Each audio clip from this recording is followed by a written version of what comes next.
шатыратып айтып берет. Ошентип шатыратып айтканда биринчи орунду алып баарын таанылат да. Достор, кайрадан баштайбыз тренингде. Сынчыл ой жүгүртүү, критическое мышление деп коет орусчасы. Сын ажыратуу өнөрү, соттоо, бир нерсени чет жактан кароо, бул кандай экенин ошол боюнча айтып кетебиз. Бул сын ажыратуу өнөрү боюнча аныктама берилген. Бала үчүн бир нерсени талдоо, бир нерсени айтуу, бир нерсенин терс эмесин айтуу, терс нерсени билүү, изилдөө, ишенимдүүлүгүн жана чын экендигин, факт экендигин далилдөө болуп эсептелинет да. Мисалы үчүн азыр биз бир нерсени айтып койсо эле ага ишенип кете беребиз да. Ошону минус жактарын биринчи ойлошубуз керек, анан кийин плюс жактарын ойлошубуз керек. Минус жактары кандай? Мисалы үчүн азыр телефон колдонуунун минус жагы кандай? Биринчи ошону дагы ойлонушубуз керек. Плюс жагын ойлонушубуз керек. Критический мышлениени колдонуп. Критический мышление. Сынчыл ой жүгүртүүдө жөндөмсүздүк эмнеге алып келет? Адамдын өлүмүнө алып келет. Анткени кеттик жарга десең кете бересиң. Bir жол менен кеттик жарга десе деле анын пропаганда кылып алып кетет, ушундай алып кетет. Бул нерсе сынчыл ой жүгүртүүгө жөндөмсүздүк, бул алданууга да алып келет да. Мисалы үчүн политиктер ал нерсени пропаганданы, мындай манипуляцияны көп колдонушат да. Алар менчет, мага мен колдоп берип койгула, ушундай кылып койгула, мен ушундай кылып берем, айылды өнүктүрүп берем депчи. Бирок биз критикалык ой жүгүртүүнү эме кылып, колдонуп, аны бул депутат кандай эле, мурунку жашоосу кандай жакшы иштерди кылып берди, кандай жаман иштерди кылып берди, бунун плюс жактары эмнеде, минус жактары эмнеде, бүт баарын ажыратып эметишибиз керек. Анан кийин ошондой эле сын ой жүгүртүүгө жөндөмсүз адамдар көптөгөн алданууларга алданып калат. Бир нерсенин бир адам идеясын айтса, ошол кете бере турган болуп калат. Ошон үчүн сын ой жүгүртүү маанилүү. Сынчыл ой жүгүртүү жаңы суроолорду коюу жөндөмү. Бул эмне үчүн керек? Бул эмне үчүн ушундай болуп жатат? Бул ар бир адамга өзүнүн пайдасы керек, пайдасын эме кылыш керек. Бул кандай пайда алып жатат деп. Даже мага ишенбегиле. Мен дагы бир нерсе кылышы мүмкүн да. Сен может пропаганда кылышы мүмкүн.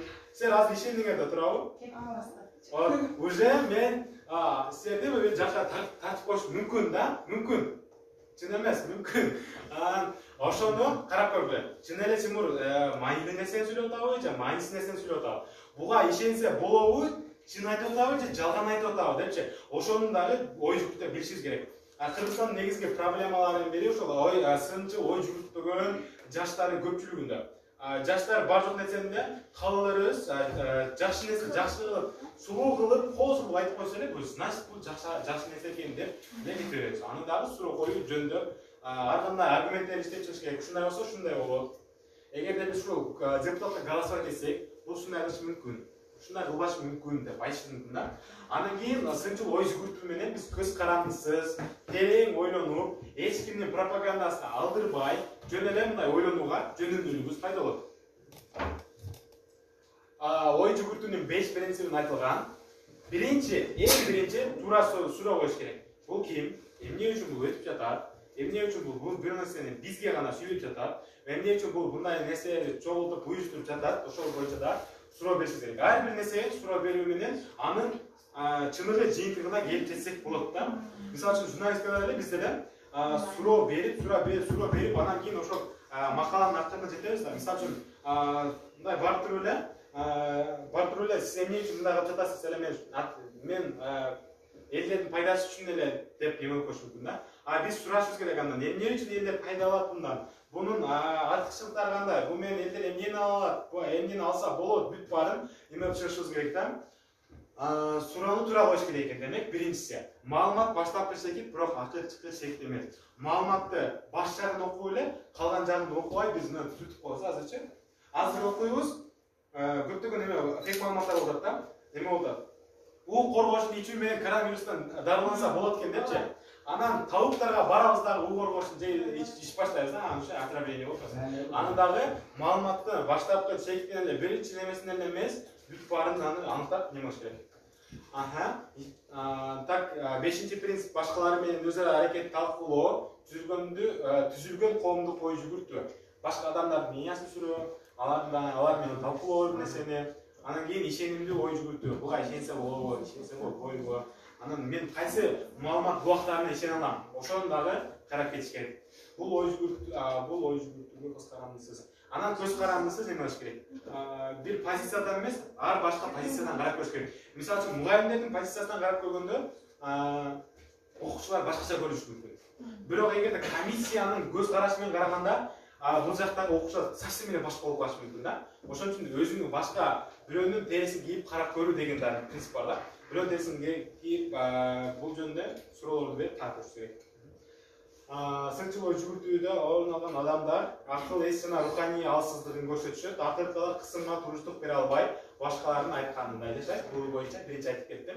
Сынчыл ой жүгүртө албагандар эмне үчүн бул керектиги, эмне үчүн жашоосунун зарылдыгы, мунун тийгизген таасири боюнча билбегендер ошол руханий жактан, акыл жактан уже мен эч нерсеге жарабаймын, мен ушинтип ой менен кошуп кетсем болот. Эмне дейт деген дагы принципке эме болуп калат да.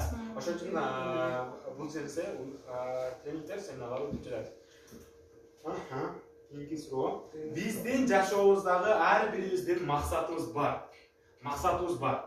Бул жерде эң биринчи адамдар немеден пайда болгон деп коюшат. Ошол боюнча биринчи чаңгын. Деңизден чыгышканда, деңизден адам чыгып атып айдатат. Укташың керек, өзүн коргошуң керек жана өзүнөн кийин тукум калтырышың керек депчи. Анан бул жерден кийинкилер немедегилер курмактыкка чыккан жаныбарлар. Мындай мен жашашым керек, көбөйүшүм керек, ошондой эле өзүнөн кийин тукум калтырышым керек. Андан кийин ошондон кийин динозавр малдары, маймундары ошондой айтып жүрүш. Мен укташым керек, жатышым керек. Анан кийин мен өзүмөн кийин тукум калтырсам болду максатындачы. Биз акыл эстүү адам катары ойлонушубуз керек. Мен киммин? Менин бул жашоодогу максатым эмне? Мен башка адамдарга кандай жардам бере алам, жана өзүм кандай жардам ала алам деген суроолорду берип, өзүбүздүн максатыбызды так аныктап гана көптөгөн ийгиликке жетишсек болот. Мынтип эле биринчи доордогудай болуп эле азыркы көп адамдар ошентип чыгышат да. Укташым керек, иштешим керек, Россияга барып иштеп келем, анан кийин алам, анан кийин акчаны токтоп неме алам, машина алам, башкасын алам. Ошентип эле болуп калат да, но алар ошол адамдар менен мындай көбүнчөсү мындай жаныбарлардын деле айырмасы өтө чоң болбой калат экен да, максат жагынан, сапар наркотик жагынан эч карабайбыз, болгону максат жагынан ошондой эле болуп калат да. Уктоо, туруу, өзүнөн кийинки муунду калтыруу жана ошого үй салып берип, машинасын берип коюп. Бирок биз өзүбүзгө мындай жашообузда бир маанилүү нерселер керек жана башка адамдарга жардам беришибиз керек. Ой жүгүртүүнү эмоция менен сезимдерге алдырбай ыйратууга берүү, ишенимдүү алдар менен бекемдеген артыкчылыктуу материалдык логикага, катуу логика, текшерилген жана кайчылаш текшерилген чечимдерге негизделет дейт. Сын ой жүгүрткөндө биз мисалы үчүн бир бала жыгылып түшүп, бутун кайрып сындырып алып десек, сразу эмоцияны эме алабыз да. Же бир нерсе жерде авария болсо, же бир жерде бир нерсе болуп, отравление болуп калса, дейбиз да, сразу бир адамды күнөөлөп баштайбыз да. Бир адамды күнөөлөп баштайбыз да, ушул күнөөлөп ушундай кылып аткан деп эмоцияга алдырып коет. Бирок негизи чыныгы немесин карап, немеге эмоцияга эмес, акылыбызга неме кылганда, ал нерсенин причинасы башка эле нерсе болуп чыгат экен да. Ал нерсенин причинасы башка эле болуп чыгат экен. Ошол эмоцияга алдырбоо эң негизги принцип болуп эсептелинет. Бир нерсе чечим кабыл алганда деле бүткүл өзүбүзгө кеңеш болуш керек, өзүбүз дайыма айтып керек, эмоцияга алдырбай биз эме кылып чечишибиз керек деп, өзүбүздүн башыбызга келип тура турган ой болуш керек да, аргумент болуш керек. Анан кийин текшерилген булактардан текшерип келиш керек. Мисалы үчүн азыр бир эле сайтты карасак, бир эле нерсени карасак, ал нерсе туура эмес болуп калышы мүмкүн. Ал нерсени карап, убактыбызды кичине 10-15 мүнөт убактыбызды бөлүп эле чыныгы маалымат жеткенге жакшы да турабы? 10-15 мүнөт убактыбызды текке кетиргенден көрө. Сынчыл ой жүгүрткөн адам эмнелерге жетише алат, эмнелерге жетишет? Ошол боюнча айтылган слайдта. Айтылып атат. Биринчисинде буйруктарды, көрсөтмөлөрдү жана ошондой пропаганда, манипуляцияларга алдырбай, өзүнүн точка зрениясын сактап, анан сокурдук менен ар бир нерсени айт, кыл деген нерсени кыла бербейт да. Өз пикирин, өз жашоодогу позициясын айтып, өзүнүн позициясын далилдеп, мен ушундай болуп эсептейм, ушундай болуп калат. Ушундайды биз тереңирээк карашыбыз керек деп өзү башка адамдарга да жардам берүүгө мүмкүнчүлүктөр болот. Анан ойлонбостон чечим кабыл албай, эмоцияларга алдырбай. Эмоция алдырып, ушундай болуп кетти, бир нерсени күнөөлөгөндөн, кур сөздөрдөн, бор сөздөрдөн арылган болот. Анан ал ойлонбостон чечим кала албайт да. Ойлонуп көрөт, акылга неме кылыпчы. Ал себеби ал критикалык ой жүктүү болуп калды. Ал өзүнө суроо бере алат. Ошентип чечим чыгаруунун акыркы точкасына келет да. Ошондо бунун бүт баарын эме кылган адамдар өзүнүн чындыгы мүмкүнчүлүктөрүн ишке ашыра алат. Жана ошондой эле өз природабыздан алынган нерсе биз эмне кыла алабыз, ошондо эмне кандай пайда алып бере алабыз. Өзүнүн мүмкүнчүлүктөрү, мисалы үчүн бир адам социалдык жайдан жаранышы мүмкүн, бир адам агрессивный үйлөнүшү мүмкүн, бир адам балдарга жакшы тарбия берүү менен башкаларга дагы неме болушу мүмкүн да. Ошолар биринчи өзүнө жакшы маалымат алыш керек, так маалымат болуш керек. Андан кийин кийинкилерге үйлөнсө уже Кыргызстандын келечеги дагы жакшы болот. Өзүн таануу,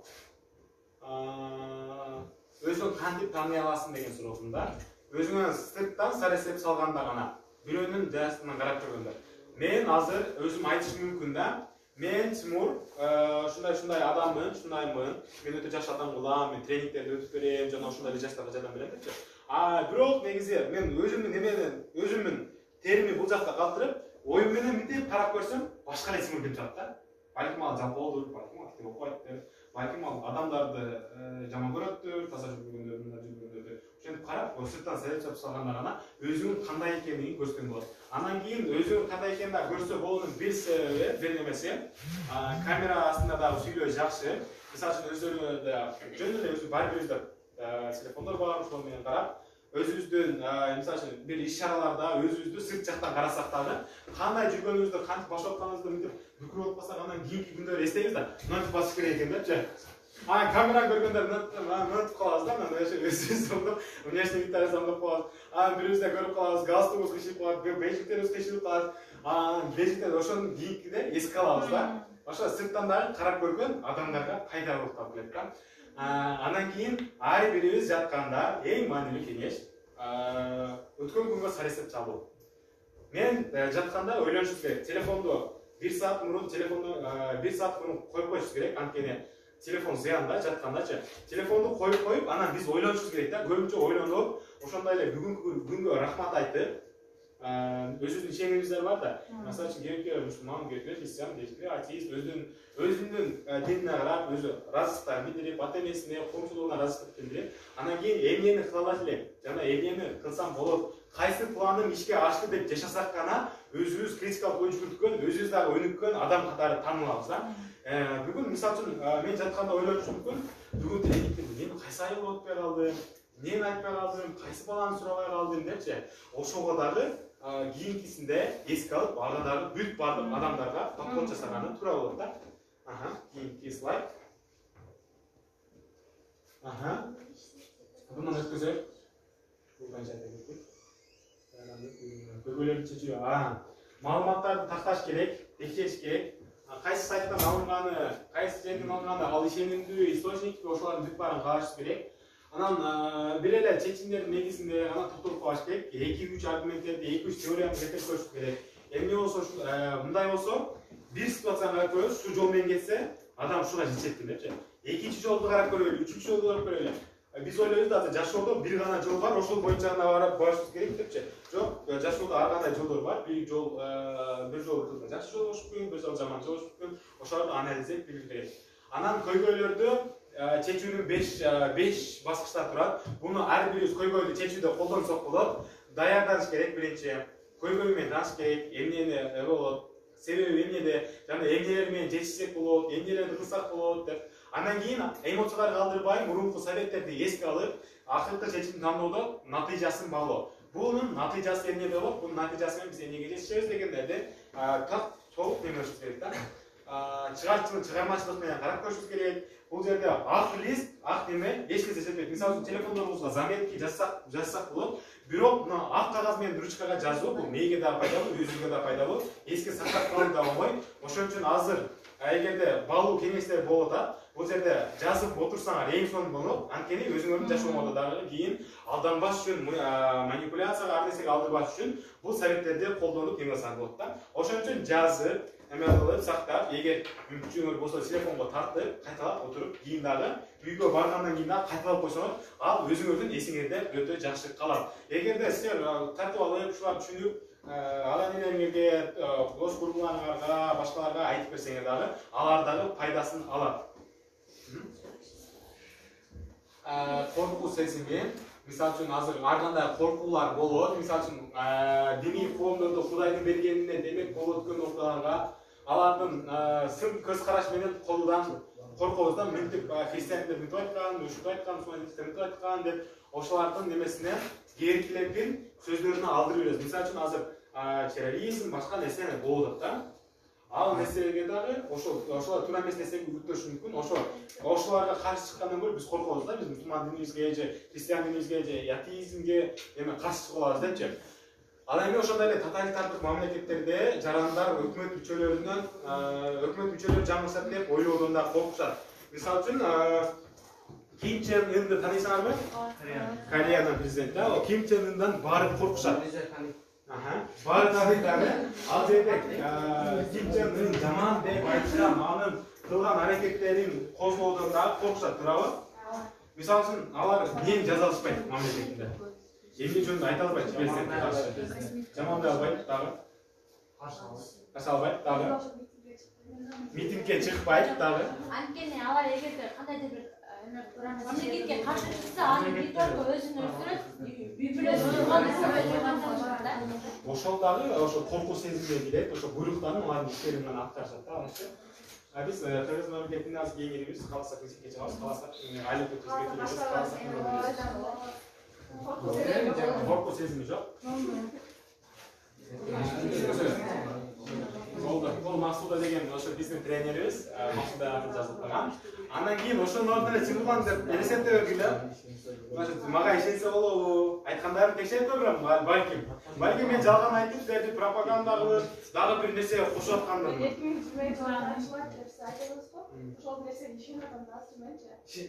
Может, biz жалган айтып, сиз акчаны аласыз, алып кетип. Ошону карап чыгып.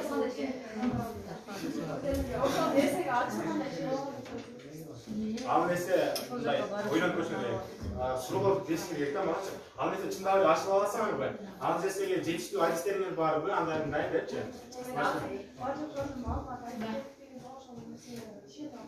Эгерде ачылбаса, зачем ар бир вообще ишенбей болуп Сенге эмне кереги бар дегенде, я? бир ишенип Кээде ишенип кеткен сайын кээде 2022 ачылып ушундай 78'de nasıl? 78 çıkarsan çok olur. өзүнүн убактысы болот да, мынча чейин иштелет, жолбосо мынчага келик болду дегендей. Оганга ошондой окуучу баста алам канча баштаган? Мен жана бир суроо берейин деген болчумун да. Сен жана айттың го, мисалы шкаладан бир 5-6 эле окуучу барган болсо биз сага кото алышыбыз мүмкүн депчи. Минус терибиз дедиң, а? Жок. Эгерде 20 окуучу болгон болсо жакшы болот. Ооба, бирок силер ар айыл барганда, ар мектеп барганда өзүнчө өтөсүңөрбү? Аралаштырабыз, Аралашылат да. Мисалы үчүн азыр барып туруп эле эки команда менен үйлөшүшү мүмкүн. Мисалы дебатта 4 адам ойной турган формат бар да. Биз мына 4-төн эле отургузуп койбойбуз да, ал жердечи. Бизде мына өзүнчө техника бар да. Мисалы үчүн бул Чкаловдон болсо, бул жактан келип туруп, бул Огандан кошуп коебуз. Бул болсо дагы немеден Саройдон болсо, Чарбактан болсо, бул жактан ал боюнча дагы сүйлөшөбүз. Эми фейктерди таанып билүү, азыркы маалда көптөгөн фейктер келип жатат. Ошону кантип тааныйбыз жана ошол мезгилде кандай маалыматтарга ишенебиз деген нерсе. Слайдыбыздын эң кызыктуу жери ушул жер. Ушуну үйрөнүү менен биз көптөгөн WhatsApp нерселерге, ар кандай алданууларга, мошенниктерге алданбайбыз. Ушуну көңүл бөлүп жакшыраак болобуз. Fake англис тилинен жасалма, жалган, сурулук деген сөздөрдүн алынган. Бул нерсени мошенниктер, ар кандай нерсе колдонгон. Бул WhatsApp'тан биз тааныш болуп жүргөн эле, WhatsApp'тардан Skype, Telegram, ВКонтакте деген немелерден келет.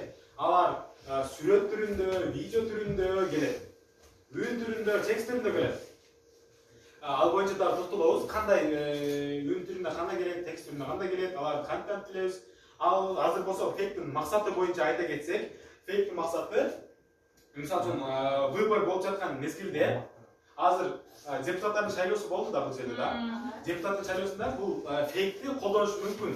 Балким эшман кандидатка коюп турса, Ташмат ага каршы чыгат. Ал оппонентти карылоо болуп саналат да.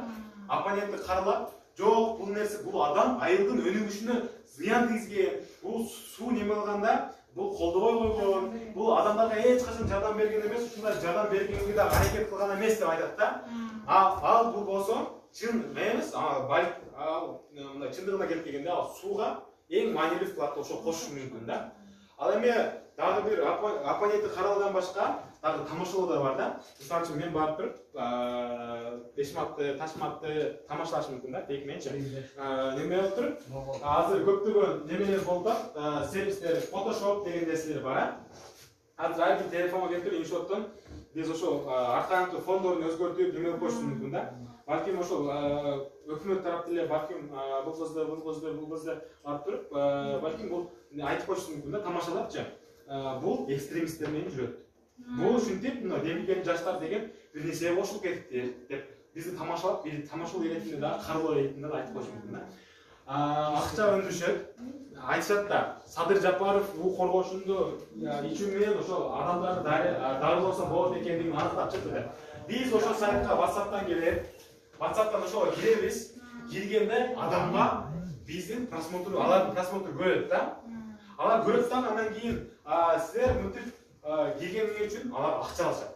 Мисалы үчүн бул жактан булай кеткен болсо, класстын бүт бар келген болсо, 1000 сом, 2000 сом акча таап коюшат. Ошондой эле канча акча бар. Анан манипуляция кылышат. Шайлоо астында манипуляция кылыш мүмкүн. Бир нерсе болуп жатканда манипуляция кылыш мүмкүн. Бир нерсеге адамга үгүттөсө болот. Жамандап, ошо максаты ошондо болот. Анан хайп кармоо. Мисалы үчүн азыр Шундук ТВ деген канал бар.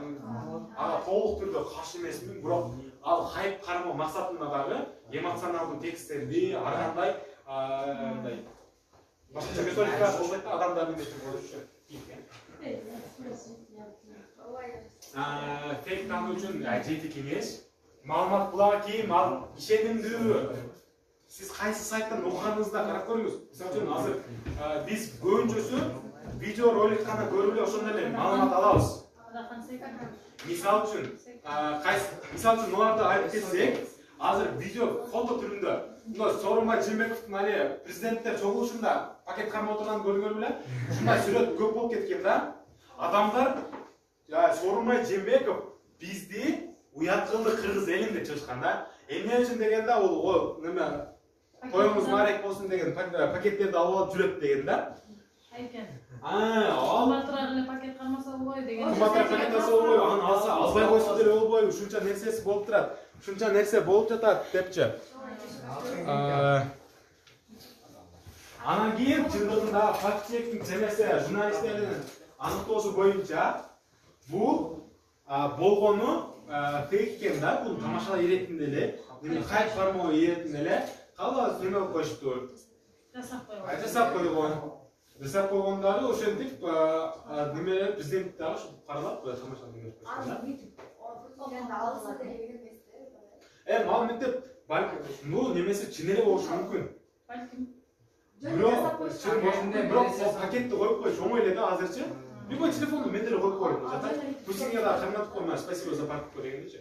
Анан мынтип эле кол мынтип эле салганда бир нерсе болуп кеткенби, же мынтип шын тартканбы билбейм, бирок ошондо мынтип койганда ошо окшоштуруп туруп анан пакетти коюп коюшкан да. Караң ошо фейк немесичи.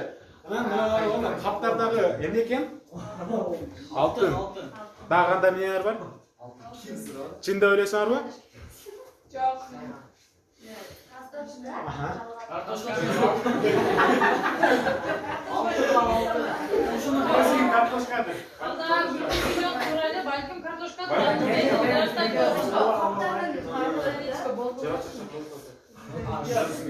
Шуна билесиңер, депутат лигинин 6га 6 чыкты. Мына WhatsApp'тан келген да, азыр ошо чыкты.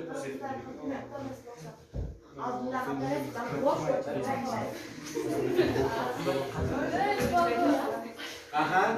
Kızık doğumdan mı? Belki takanlarınız var. Belki cügörür. Belki tutumlar içinde. Belki kuruttu. Paket başlaşmış. Bu engelgen ayta keteyine. Балдарды үйіне жөнелтішіміз керек. Мындай еңбегі байланышты.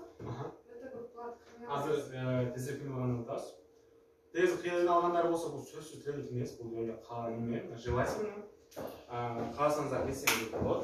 Каасаңыздар болот. Акырында дагы кеңештер дагы жардам. Ага, эсатраздар бар. Айниктер айтышмайт. Ага, эштер чыгарабыз анда. Ошо үчүн бул негизи фактчек журналисттер карап көргөндө бул немеден чыкты дегенде, депутаттарданчы. Бир депутаттар чыкты деп маалыматта келген да.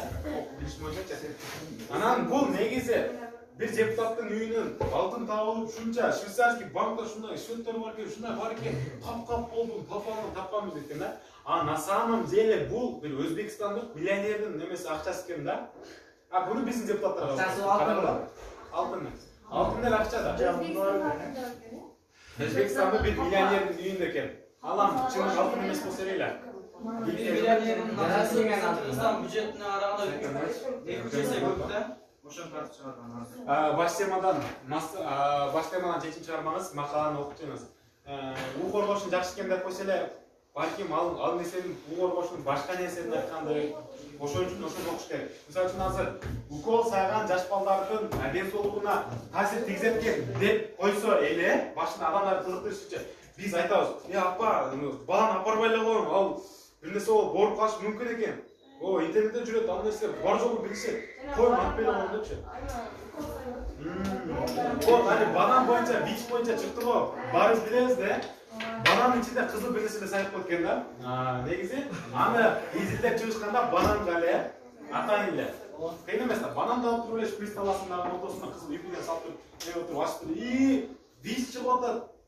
Эмелер, достор, бул неме кылып багыла деш мүмкүн да. Көргөнбү, контекстен сразу жетип чыгамыз керек. Кандай кетесиз го, билесиз. Анан кийинкиси. Мына маалыматты карап көрсөңүздөр. Так. Биринчи сүрөттө биз көрүп атабыз. Автомат такап турат. На самом деле бул сүрөт автомат таккан. Автомат такканда. Ал эми чыныгы сүрөттө болсо, бул нерсе адам жардам берип аткан экен да, жардам берип, суу берип аткан экен. Бир эле мындай фотондагы текшерип көрүшүңүз керек. Ал эми мынау киши болсо, бул киши өтө популярный киши болсо керек. Болду, мен ислам динине жана силерге ишенбейм болду. Бул нерсе туура эмес экен, андай мындай деп чыкты да. Бирок негизинде изилдеп чыкканда бул фотошоп экен. Буну четкий изображенияден карап көргөндө бул башка эле нерсе болуп келет. Анан чыныгы немесинде болсо, Палестина деген азыр согуш болуп жатат, Израиль неме басып алып баракет болуп жатат. Ошол жерге биз тынчтык каалайбыз деген, биз силерди жакшы көрөбүз деген эле максатта айткан экен да. Көрдүңөрбү? Азыр силер да ошол социалдык тармактарга чыгарып атасыңар, башка жака сүйлөп, мындай плакаттар менен чыгып атсаңар, силер дагы мен бир туруп эле, эгер мен фейк маалымат таратып болсом, мен жазгам, Чкалов айылына кашыбыз. Айыл өкмөтү, короче, могул айыл өкмөтү кетсин деп эметпиз. Ошол үчүн да силер уголовный кодекс болуп, сотко алышыңыз. Ошол үчүн карап коюш керек. Ошол үчүн да сүрөткө түшкөндө эhtiyat коюш керек, кыздар. 405 сүрөтүмө бар жалган болуп калып, позицияны кетесиз керек. Сынчыл ой жүгүртүп, карап көрүңүздөр. Бул нерсе тууралуу Ой жүгүртүп. ММКларда тандоо окуңуз дейт. Бул боюнча да айтып кеттик. Качып кеткен Кашкар Жумшалиев деген бир неме болгон, депутат болгон. Москвада концерт көрүп отурат дейт. Бул качып кеткен да Кыргызстанданчы. Айда жүргөн. Анан ошо качып кеткен ошол Кашкар Жумшалиев бул концертте ушунчанчы жылы неме болгон дейт. Ошол жылдары концерт көрүп отурат дейт. Буну изилдеп чыкканда, бул 2000 болду. Бул айдан электен мурда концертке барган экен да. Ошонун үстүнө эме коюп койду. Анан ошондук тыгын эле келтирбейин. Ошондой эле башка эле неме сайттар бар. Сөзсүз көрүңүздөр, ушундай болуп кетип атыптыр.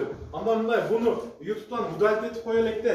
Көрүп коюшуңуздар керек. Көрбөсөңүздөр болбой калат. Андай мындай дегендер бар да. Бул жакта көрөсүз. Дары не деген? Анан ошол эмоционалдуу тексттер да. Мына шок, срочно көрүңүздөр, невозможно молчать, срочная новость. Вы это должны увидеть. 8 таблеток для неудачников деген неме чыккан да. Анан бул рекламада көрүп жүргөн эле дарыбыз да. Bundan чоң компания иштеп чыккан, текшерилген жана сертификаттар бар. Кантип ошол неме мыктарды салып коюш мүмкүн ушундай мисалы. Ошол бул компаниянын каралоо максатында да эмесинде дагы бул таблеткалардын ичинде немелер мыктар бар, андай мындай бар деп неме өтүп чыккан да. Анан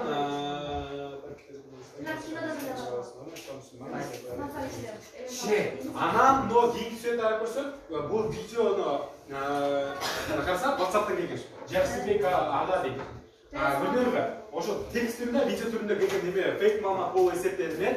Бул айтылып атат могу жердечи. Сөзсүз көрүңүздөр, неме шок, срочно буну неме кылыш керек, бул сөзсүз көрүшүңүз керек. 20 миллион Кытай эли ислам динин кабыл алды. Анткени ислам дини менен ислам динин кабыл алуу менен коронавирустан сактанып калса болот экен депчи. Бул дагы фейк маалымат. Бул болгону бир митингге чогулган адамдар деле ислам динин кабыл алыш анан мындай деп буну дагы фейк маалымат кылып жаратышкан да. Алардын өзүнүн эмеси бар, бирок ошол Бар арасында ислам. Кепилдер айтып атты го, мисалы, публичный фейк сактануу үчүн 7-чи кеңеш тездетели. Google'дан негизи сөздөрдү издөө салыңыз. Мисалы үчүн мына жерде премьер-министр Китая, который сказал, что мы переведем, как мы поняли, что единственный способ защититься от коронавируса это совершить сайту для Аллаха. Или помолиться, маша Аллах деп коюптур. Бул жерде Кытайдын министри типа мешитке кирип Куранды которуш керек деген неме максатта айтып атат депчи. Бул негизинде карап көрсөк, бул Кытайдын премьер-министри эмес. Бул действительно мешитке кирип кетип аткан же башка премьер-министр, бирок мусулман өлкөлөрүнүн премьер-министри Кытайдын премьер-министри деп болду.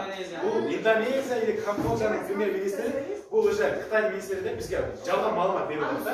Ошон үчүн Google'га кирип, ошону карап көрүш керек. Эң негизги азыр таратылган фейк нерсе бизге мына постоянно келет да, магачу өчүрүп кетет неме бар. Adidas раздает 3000 бесплатных пар обуви футболок, чтобы отпраздновать свой день рождения, она мындай дешет да. WhatsApp'тын 30. Анан элестетип көрүңүздөр, канчалык силер мындай. Ушундай дейм. Ошентип кантип эле 3000 пара обувду берип коюп эле неме кылган сурамжылоо кылган элечи. Ошон үчүн бул нерсеге да каршы келет. Плюс белгисиз эле басым эле ушуга кирип кетип, ушул 3000 пара кроссовканы алыңыз достор. Бул нерсе жалган эмес достор. Карап көрсөңүздөр, бул нерсе чын эле эмес да. Получи 3 бесплатных обеда от KFC в честь 129-го день рождения додуп да. Өзүңөр полный эле жаздырып эле неме турду. Азыр Google Chrome'дон кыргыздардан ушундай чыгып алышты да. Неме депчи? Телефонуңузду сөзсүз текшерип көрүңүз. Телефонуңузда жалган маалымат, телефонуңуз бузулуп атты деп. Android сүрөтү коюп коюп билесиздер. Ошону коюп калганда сиз ошо басканыңызда сиздин маалыматтарыңызга ээ болушат дагы, анан кийин алар сиздин маалыматтарыңызды иштетип, аккаунттарыңызды иштетип, мисалы үчүн өтө баалуу, өтө маанилүү Facebook баракчасы болушу мүмкүн. 20 000 подписчик бар, 20 000 подписчик бар немесин алып коюшу мүмкүн. Кээ-биркилердин Free Fire'да күчтүү аккаунты бар болушу мүмкүн. Көп донат кылган, 20 000 30 000 донат кылган. Ошолорду алып коюшу мүмкүн. Этеп болот. Free Fire зор эле түбөсүн. Сүрөт аркылуу издөө, Яндекс өзүнүн сүрөт аркылуу издөө функциясы бар. Бул сүрөт, мисалы үчүн Google Lens тикемеси дагы ошол Google эме Яндекс колдонмалар бар, колдоп коебуз. Яндекс баары колдонобуз,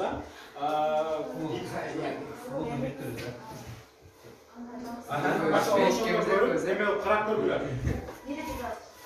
Фейк маалымат турат кимди тарат го? Ушунун аккаунтуна кирип көргүлө, анан коронавирус маалында өтө адамдар мындай бирге сен тез кабыл алып атты да, ушундай болуп кетсе, ушундай болуп кетет экен, анда мындай болуп кетет экен депчи. Анан кийин бул Турат Аким деген неме аккаунт немесинде жазылган экен. Түнү ошол видеосу жөлө кулар чачып аткан жеринде эле булар бизди отравлять этип, атайын коронавирусту чачып жатышат депчи. Ошондой эле бул. Ошол коронавирустун мындай суюк түрдө бизге мынтип чачып берип атышат эштерибизге. Биз ошону кармап туруп анан кийин заражение болуп атабыз да бул жердечи. Анан кийин болсо, но сүрөттүн эмнени байкадыңар?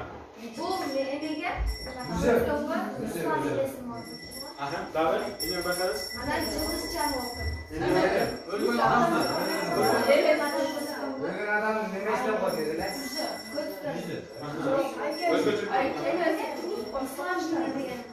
Ага, дагы кандайда өлөсүз? Онун кандай өзгөчөлүк бар экен? Бар. Ага. Сиз кандай өлөсүз? Пневмониядан өлгөндөр. Ага. Пневмониядан өлгөндөр. Анан ошо мазарда эмнени байкадыңар? Ошону айтып кеткенмин. Бул ислам дининин белгиси. Андан башка? Анан жылдызча 5 жылдыз. Мен чындап кыргыз 5 жылдыз. Кандай өлөсүз? Сиз кандай өлөсүз? Жок, эмне болушу мүмкүн? Эмне башкачалык өлүп каласыз? Балким дарактары биздин дарактарга окшоп кетет.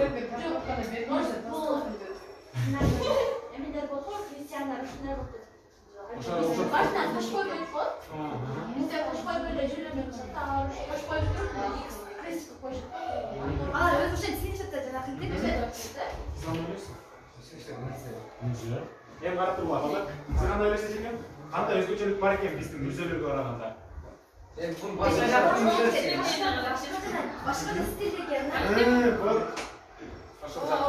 Башка жагы.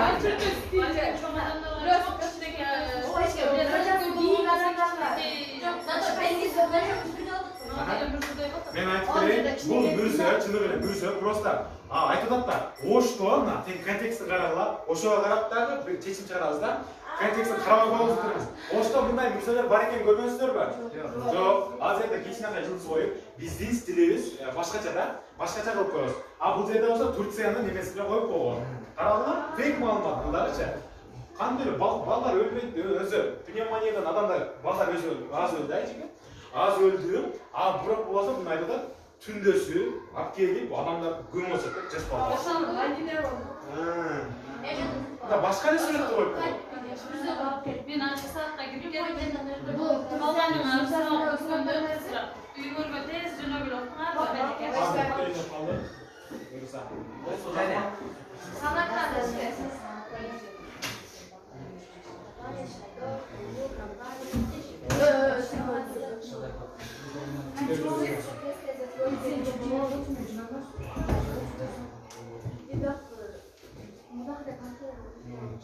Могус кыттырдады.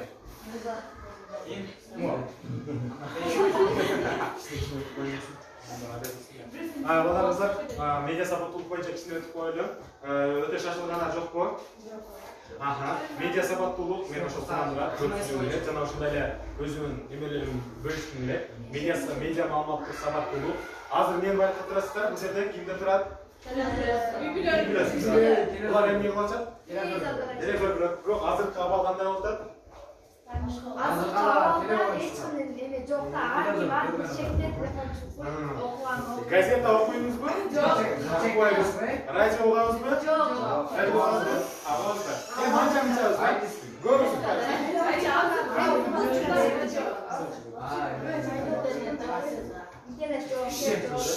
Санари платформалар, телефондор, жана ошондой компьютер, ар кандай платформалар бар. Биздин жашообузга таасири бар. Таасири бар, алар өзүнчө таасирге ээ. Иштөө ыкмалары бизге билбейбиз. Мисалы үчүн Facebooktун кантип иштегенин жана ошондой эле кандай адамдарды тапканын сизде ошо тааныштарыңыз айтат да. Паланчаева, мисалы үчүн Мисалы үчүн, мен эле сүрөттөрүмдү байкап койсоңуз, менин досторумдун немеси келип баштайт да. Ал дагы өзүнчө алгоритмдер менен иштейт. Алгоритмдер иштегенин биз эч ким ачык айкын билбейт да.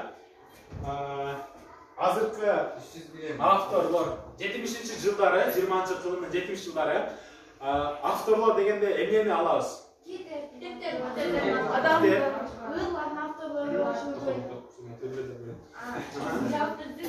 Кайсылар?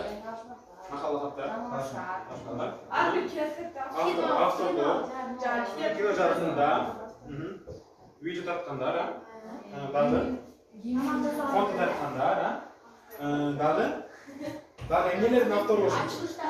Ачылыштарды, дағы спортивкалар,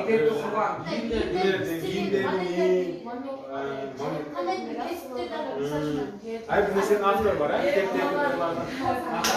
анда ошол барлык авторларды кошуп 70-жылдары эсептегенде 300 миллион эми жер шаар боюнча азыркы жер шаар боюнча азыркы учурда 4 миллион адам автордук шаймандар. Мисалы үчүн азыр мен диктофонум бар, компьютерим бар, ал мен киртип мен дагы автор болуп эсептелем да.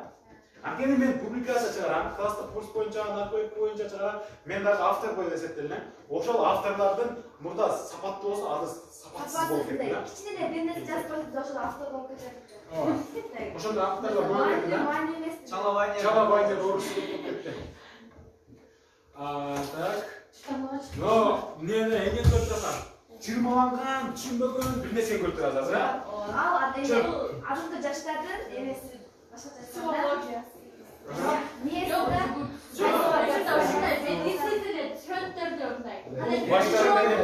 Алар мен үйрөтүп кеткендей баш жагын карагыла, акыр жагын карагыла. Кайсы сайт турат ошондо?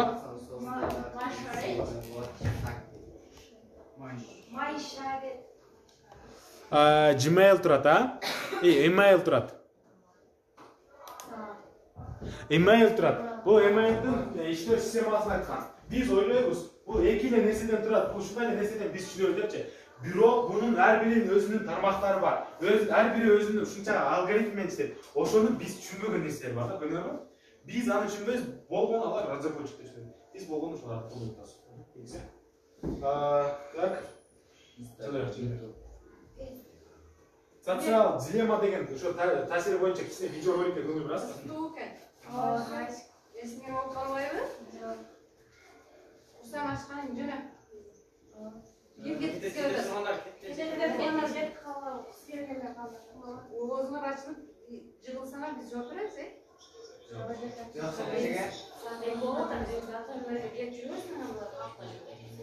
Ага, ты что наус?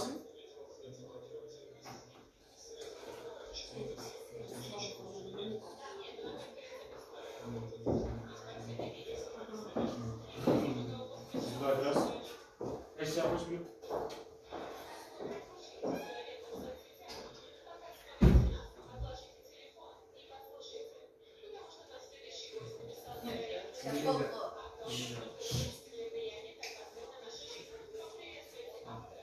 Şimdi ben kırıksası olarak bileyim ben. Aydınlatma o ayalça. Biz немесе bir kişi şartlıdır, al kişiyiz. Biz gaz немесе çündürüp veretken. Telefonun ziyanınca, no kişiye. Çaçıl no kişiye. Город көпүк оның кітап бар, мына шу. Бұл айтылады. Компьютерлар айтылады, кассетке айтылады.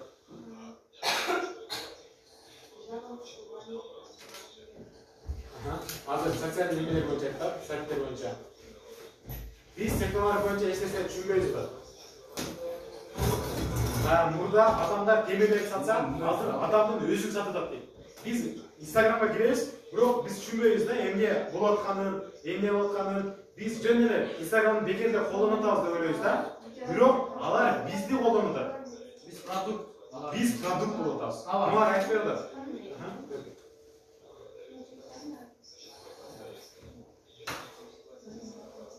Айнылап бул кишичи. Эгерде силер товарга бир нерсени сатып алууга, мисалы үчүн сумканы сатып алууга, сумка сатып алууга мен товар төлөйм, акча төлөйм да.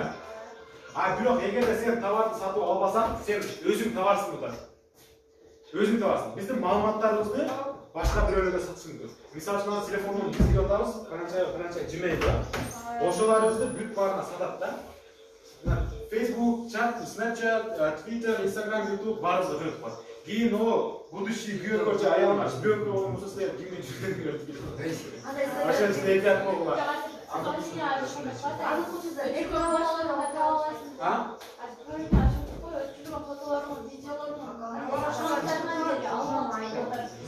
Ал нерсе эң оңой нерсе.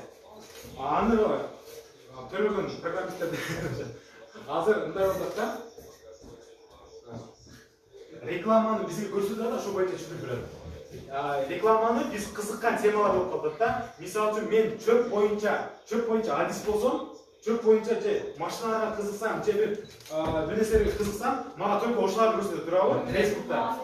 Бир-эки каналга подписка таштадым, только ошол боюнча сен билбегендер маалыматтар келе берет, туурабы? Мисалы үчүн азыр бир Барбини көрүп койсоң эле, калган мындай комикс, хентай кетип кетет го. Ошон үчүн маалыматыбызды бизден алышат да, ошону түшүндүрүп берип атат, кандай зыяны бар экенинчи. Биз кантип иштеп жатканын, кандай болгонун түшүнбөй жатабыз. Биз эгер аны түшүнсөк, биз ал нерселерди колдонбой коймокпуз деп атат да.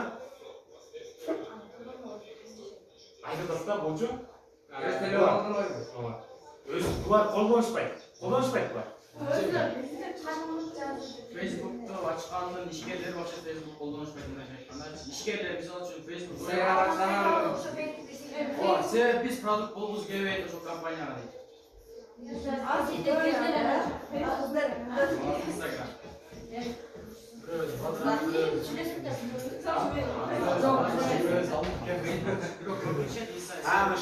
Instagram. Бул айтылат да, эгерде мага Instagram, Facebook жана YouTube башка баракчаларды берсе, мага ошондой эле $10 миллион берген болсо, мен бүткүл дүйнө жүзүндөгү адамдардын оюн каалаган тармакта 1%ке жылдап берем. 1% аз көрүнүшү мүмкүн. 1 деген сан аз көрүнүшү мүмкүн, бирок дүйнө жүзүнө алганда өтө көп да. Мисалы азыр мага 10 миң сом берсе, мен оюңарды өзгөртүүгө неме кылам да. Анткени мен Instagramга кирем, сенди бир нерсеге үгүттөп баштайм. Силер бара үйрөнүп баштайсыңар. Азыр көптөгөн уюмдар, көптөгөн жаман нерселер, жаман адамдар ошентип атышат да. Instagramга кирип, бул немелер дейт болот. Бир нерсе каршыбыз мындай депчи. Ошолар дагы биздин оюбузду өзгөрткөнгө жөндөмү да. Ошон үчүн Instagram башка баракчаларды колдонгондагы акылдуу менен колдонуш керек. Facebook боюнча айтып коеюн. Тренер жолго чалып. Негизинен ошо фейк боюнча дагы көп нерселерди айтып кетти да бул тренер. Негизи менде айта турган деле сөз жок, бирок кичине маалымат берип коеюн. Facebook негизинен Марк Цукерберг ойлоп тапканда, ал жаш миллионер жана миллиардер да. Себеп ал буга чейин WhatsApp, Instagram жана Facebook Facebook негиздеген ошол компанияларды сатып алган. Мисалы Instagram'дан азыр. Мисалы үчүн азыр. Карагыла, from Facebook деп турат да. Ошо from Facebook деп турат. From Facebook деген бул Facebook'ка да куш келипсиң деген да мындай.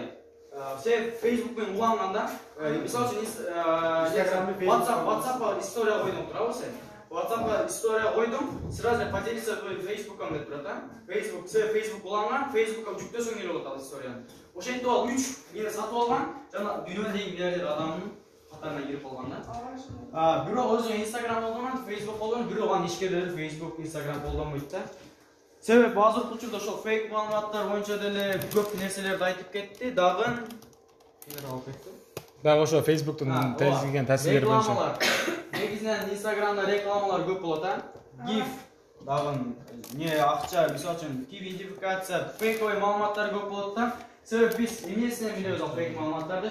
Кирген сайттын арасына Google азыркы учурда не кылып койгонда, бул мындай спамга түшүп калган. Ошол спамдан бул коркунучтуу болушу мүмкүн деп туруп түгүнөн мына кызыл менен жазып коет да бир сайтка киргендечи. Ошону ойлонуп туруп не кылышыбыз керек да. Мисалы үчүн ошол интернет аркылуу азыр взлом нерсе деген нерсе бар, ошол взлом нерсе жөнүндө дагы көп нерселер бар, аларды могул байкиңер түшүндүрүп берет. Акыркы слайдтар болуп калды. Дагы сүйлөшөбүз. Кыргызстанда регистраттуулук. Анан конституцияны тез өзгөртсө болобу? Конституция деген билесиңер?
Соттордун аксөттөрдүн пайдасын чечилгендиктен бирдей мыйзам жазган аракет кылган экен.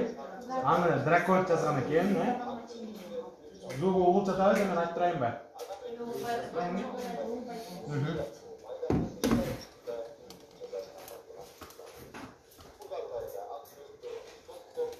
Аксөктөрдүн жана ошондой эле соттордун мындай жакшы адамдардын эмесин чечилбеш үчүн баары тең болуш үчүн бул мыйзамдарды чыгарган. Мындан мурда дракон мыйзамдары деп угушубуз мүмкүн. Ал 590-жылдары пайда болгон экен. Дракон Солон конституциясы дагы ошол жылдары пайда болгон. Баарын адилеттүү соттоо негизинде куралган экен да алчы.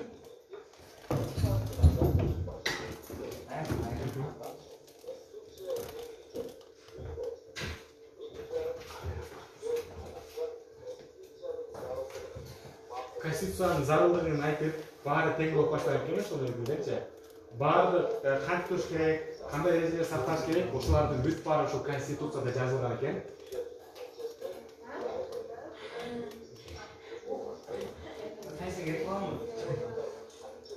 Бийлик органдары отчеттуулугу.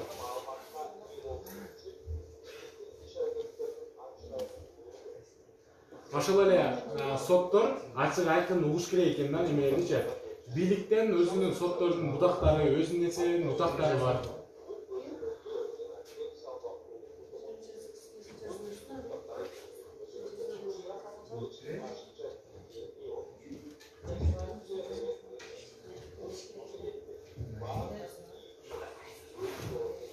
Кылмыш кодексинин дагы жарандык кодекстер бар.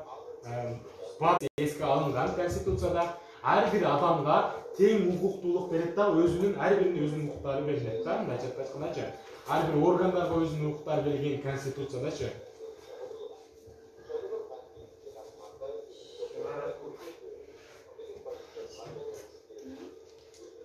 Ошондой эле бул конституцияда мамлекет башчысы кандай болуш керек, кандай иштерди алып барыш керек, соттор кандай милдет аткарат. Конституцияны окудуңар беле? Конституцияны окуп коюуга кеңеш берем. Анткени конституцияда көп нерселер бар. Адам жана коомдон аз кирет, биз ага неме кылбайбыз да. Бул жакта айтылат, конституция боюнча билүү дагы эме конституцияны өзгөртсө болобу деген суроого жооп берип атат. Конституцияны өзгөртүлсө болот. Ошол Джефферсон 19 жылда бир алмаштыруу керек. Анткени мисалы үчүн 19 жылда биз чоңоюп, биз мына киши болуп калабыз.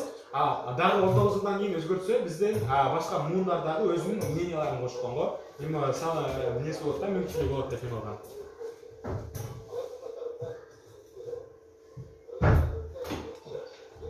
Кыргызстан конституциясы канчанчы 5-май 1993-жылы кабыл алынган экен, баарыбыз билгендей.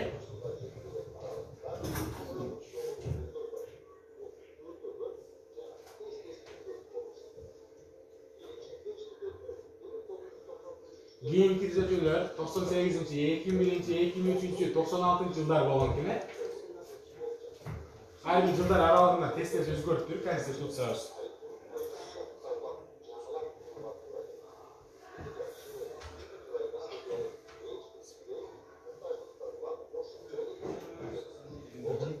Болду. Азыр шайлоо өнөктүгүндөгү медиа сабаттуулук боюнча кичине өтөбүз. Андан кийин жыйынтыкта эле, андан кийин суроо жоопторду кылабыз. Мен отуруп өтөйүн, же тура берейинби? Тура берейин. Шайлоо өнөктүгү социалдык тармактар бул боюнча да шайлоодун алдында өтсөк болот эле. Шайлоо тармактары үгүт иштери болуп жатат. Азыр артыкчылыктары ыкчам, акылсыз, цензурасы жок, натыйжалуу, оңой эле өзүн пиар этсе болот да социалдык тармактарданчы. Ал эми кемчиликтерини ошол маалыматтар көп болот, бири-бирин каралап калышат, фейк маалыматтар жана ошо фейк аккаунттар көбөйүп кетет. Кыргызстандан интернет соц тармактар, Кыргызстандын дээрлик жарымы интернет колдонот экен. Анықтылар боюнча 36%, 150 так арзандай бирседе 6,7 миллион адам, алардын 36% колдонот экен. Так.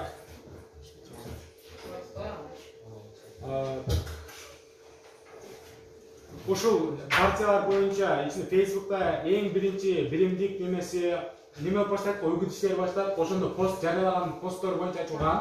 Республикада 353 пост болуптур, көрүңүздөр. Атамекен партиясы шайлоо иштери баштала электе 82.880 публикация кылыптыр. Элестетип көргүлө канчалык публикация көп. Ар бир өзүнүн неме болуптур, кантип жуңгандар менен айтып берген окшойт постторунда. Өтө көп пост болуптур. Эң көп пост кылгандары социалдык немелерде көрсөтүлгөн. Эң көбү биримдик, бир бол жана ошондой эле Республика Кыргызстан партиялары жүргүзгөн да. Алардан президенттик шайлоо болгондо эң көп жүргүзгөн бул Жээнбеков, Мамасалиева, Жапикеев, Скулбеков, Акаев, Жумабеков, Сайдиманов, Төрөбаев дегендер немелердин эң көбү бирок Жээнбеков болгон экен да. Facebook'ta эң көп неме кылгандары, эң көп жарыялаган постторду эң көбү Кактус медиа жарыялап экен да. Анан кийин 24 KG, анан Акипресс, Спутник Кыргызстан, Радио Кыргызстан деп ушинтип жарыялаган посттор боюнча неме чыгарылган. Ашен түрөнүп калды. Фейктер көбөйгөн, фейк боюнча өтүп кеттик. Ар кандай фейк аныктоо боюнча кичине совет. Фейк аныктоодо ошол аккаунтка кирип көргүлө, чыны ошол аккаунт активныйбы, ал аккаунт жөн эле мындай эме эмеспи, карап көргүлө, ошол чыныгы эмес аккаунт экенин, ошол жалганбы, жалган эмеспи экенин карап көргүлө. Андан кийин ошондон түшүнүп болот да. Мисалы үчүн азыр социалдык немеге кирсек аккаунтуна, мисалы үчүн бир нерсе саякпай деп туруп эле бир нерсе сүрөт неме коюш мүмкүн, значит ал фейк аккаунтта болушу мүмкүн да. Эгерде Facebook'тун активдүү немеси болсо, ал чыныгы адам болот. Негизи тренингде ушу менен жыйынтайбыз. Баарыңыздарга угуп бергениңиздерге жана катышканыңыздарга өзүбүзгө кол чаап коебуз. Эми сұрак жокторду эште жүргүзөлү.